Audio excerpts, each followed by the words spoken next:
state lawmakers. The department's investigations director and Board of Nursing executive director appeared before Tennessee's Government Operations Committee Tuesday to address that audit finding and others. They argued since the state improved the disciplinary process last October, the department's closed most cases earlier right on time.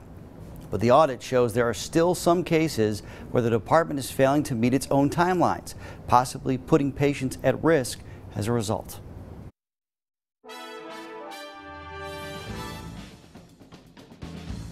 We found several issues within the Office of Investigations. Of 40 nursing investigations reviewed between November and April, this state auditor told committee members she flagged 6 of them, concluding the cases lagged on for longer than allowed, anywhere from 1 to 15 days late, with no real explanation as to why. The state doesn't think those cases put anyone in immediate danger, but the potential was there. And when cases are not being completed on time, it could potentially put patients at risk. Are there areas you all can improve to speed up the process? We actively seek ways that we can improve our processes. In light of our investigation into disciplinary delays, the Department of Health made changes to try and speed up the process. And the investigations director told lawmakers those improvements have made a difference in the majority of cases. There are several things that we're trying to change or things that we need to address, but 87% of the cases that we have investigated that were looked about by Ms. Bryson were either early or they were right on time. We would tell you that 13% were not.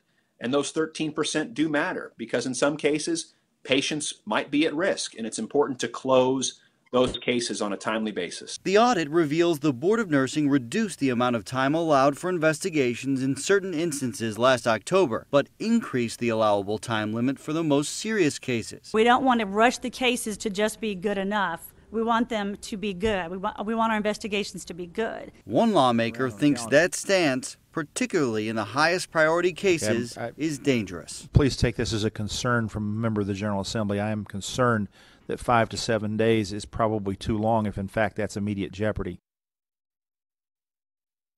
One of our previous investigations found from the day the state received a complaint, it took on average 399 days to take disciplinary action against nurses suspected of drug diversion. 399 days. We also found the Board of Nursing rarely took emergency action, something that's changed in the almost year since our investigation. Nate, thank you for the follow-up.